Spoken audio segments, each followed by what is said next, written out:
안녕하세요. 놀이치료사 겸 임상심리사 유은이라고 합니다. 네, 우리 오늘은 고등학교 이야기를 한번 해보도록 하겠습니다. 저희 아이가 자사고에 입학을 했잖아요. 그리고 나서 3월 모의고사를 보고 이제 중간고사가 좀 빨리 보는 편이어서 한 일주일 정도 남은 상황입니다.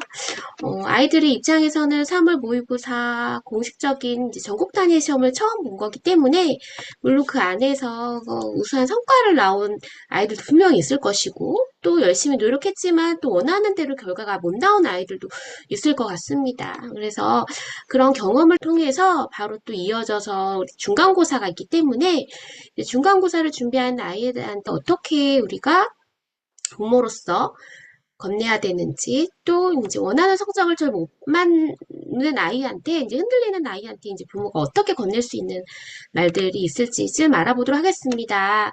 3월 모의고사가 끝나면 교실의 공기가 좀 달라지게 됩니다. 아이들은 점수표를 이제 받게 되겠죠. 저희 아이는 그 다음날 바로 이제 반별 등수가 나오고, 이제 최근에 한 4월 8일 정도였을까요? 전국 단위로 이제 퍼센트나 등급이 이제 나오는 이제 공식적인 평가지를 받게 되었습니다. 그래서 이제 그런 점수표를 들고서 이제 아이들이 예상보다 이제 좋지 못한 성적이거나 아니면 또 평소 잘한다고 생각이 들었지만 또 그렇지 않은 상황에서 아이들이 좀 당황할 수 있기 때문에 이제 거기에서 조금 실망한 모습들도 있을 것 같습니다. 그래서 아이들의 표정들이 조금 실망스러운 표정도 많이 있기도 하죠. 이대로 괜찮을까? 난 안 되는 거 아닐까라는 생각들이 불현듯이 떠오르게 됩니다. 특히 기대했던 등급이 나오지 않았을 때 아이의 마음은 생각보다 깊이 조금 흔들리게 되는 부분이 있을 것 같아요. 이때 우리가 부모로서 잡아주셔야 되는데 이때 부모의 한마디가 단순히 위로가 아니라 아이의 방향을 결정짓는 말을 해주시면 좋을 것 같습니다. 괜찮다라고 많이 하고 계죠. 저 또한 아이한테 괜찮다. 열심히만 하면 돼. 포기하지 않고 성실히 끝까지 해보자 라고 하는 메시지를 자꾸 주고 있습니다. 괜찮아 라는 말 어떻게 건네고 계신가요? 많은 부모가 이렇게 말합니다. 괜찮아, 다음에 잘 보면 되지. 아직 시작이야. 이건 이제 틀린 말은 아니죠. 하지만 아이 입장에선 이렇게 들릴 수가 있어요. 지금 내 마음 별거 아니구나. 내가 속상한 건 중요하지 않는구나 라고 느껴질 수 있겠죠. 그래서 괜찮아 라는 말은 조금 다르게 건네야 됩니다. 속상했지, 기대했을 텐데 엄마도 내 마음 같으면 힘들 것 같아 라는 먼저 그런 공감의 한 문장이 먼저 있고요. 그 다음에 아이의 감정을 지워버리는 괜찮아가 아니라 감정을 같이 들여다보는 괜찮아의 과정의 멘트가 필요해 보입니다. 성적보다 먼저 무너지지 않아야 할 것은 무엇이냐면요. 아이들의 입장에서는 지금 고등학교 1학년, 2학년들은 2028 교육개정안 고교 학점제라고 하죠. 지금 1학년, 2학년 부모님들은 대혼돈의 시기가 있죠. 물론 저도 가보지 않은 길을 지금 이제 저희 아이도 1학년이기 때문에 2028 고교 학점제에 속하기 때문에 여러 해 입시 정보들을 많이 저도 공부를 하고 있지만 아직 대학이 뭐 확정안을 발표하진 않은 상황이어서 아이한테 그래도 등급이 따기 어려워도 성취도나 그래도 끝까지 포기하지 않고 견디게끔 하는 그런 단련된 멘트를 이제 하려고 노력하고 있습니다. 일단 이제 첫 시험에부터 아이들이 놀람과 충격이 있다면 그 이후에 있는 시험에 영향을 덜 주도록 다시 마음을 빨리 다잡는 것들이 필요합니다. 성적보다 먼저 무너지지 않아야 할 것을 생각해 봤습니다. 사실 3월 모의고사는 결과보다 중학교에 대한 과정들을 잘 하고 있었는지에 대한 데이터에 가깝죠. 그런데 하지만 아이들은 이것을 평가로 받아들이게 됩니다. 그래서 점수가 아니라 이런 생각이 먼저 생기게 되죠. 나는 이 정도밖에 안 되는 애구나.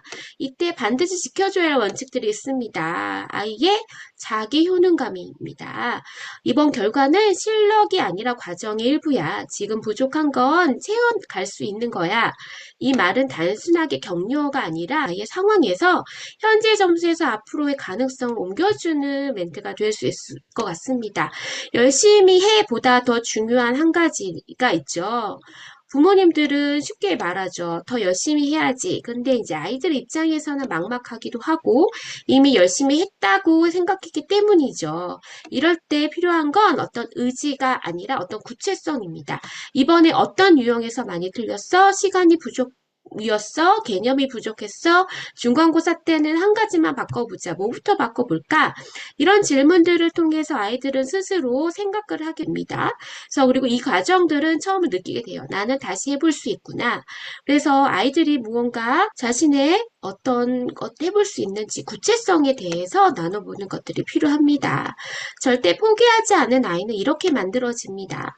포기하지 않은 아이는 원래 강한 아이가 아닙니다. 포기하지 않아도 되는 경험을 반복한 아이입니다. 결과가 안 좋아도 관계가 변하지 않았던 경험, 내가 결과가 좋지 않아도 부모님이 그래도 나에 대해서 비난하거나 너무 부정적으로 얘기하지 않고 결과 좋지 않아도 그래도 따뜻한 격려를 해줬던 따뜻함을 경험했던 아이, 실패해도 다시 시작할 수 있었던 경험, 내가 수학 시험을 망했었는데 중학교 때 잘 못했는데 그래도 이미 지나간 건 어쩔 수 없지만 앞으로의 시험에 있어서 최선을 다해 실수하지 않아서 이전의 것들을 만회해보고 다시 일어섰던 경험들이 필요하고요. 혼나는 대신 함께 방법을 찾았던 이 경험들이 쌓이게 되면 아이는 알게 됩니다. 나는 넘어져도 괜찮은 사람이구나. 그때 비로소 포기하지 않는 힘이 생기게 됩니다. 중간고사를 앞둔 지금 이제 부모로서 해야 할 것들은 생각을 저 또한 계속 많이 하고 있습니다. 지금은 채찍을 들 시기가 아닙니다. 방향을 잡아줄 시기입니다. 이번 시험 완벽하게 물론 하면 좋겠지만 그래도 이전 3월 모의고사를 바탕으로 해서 부족했던 부분들을 알고 한 가지만 성공해보자 라고 조금 구체성을 가지고 멘트를 해주시는 것들이 필요하고요. 엄마는 너가 끝까지 해보는 것을 보고 싶어. 포기하지 않도록 끝까지 유지할 수 있는 지지의 경험들을 많이 해주시면 도움이 될 것 같습니다. 성적은 물론 이제 매 순간 다 중요하긴 하진 단 한 번으로 결정되지는 않습니다. 하지만 포기하는 습관은 한 번으로 이제 시작을 하게 되면 계속 어려움이 있을 때마다 포기하고 싶음들이 강하게 느껴져서 손을 놓아버릴 수도 있습니다. 그래서 우리 부모님의 역할들은 어떻게든 어떤 결과가 나오든 엄마는 내 편이야 라고 하는 것들을 얘기해 주시면 좋을 것 같습니다.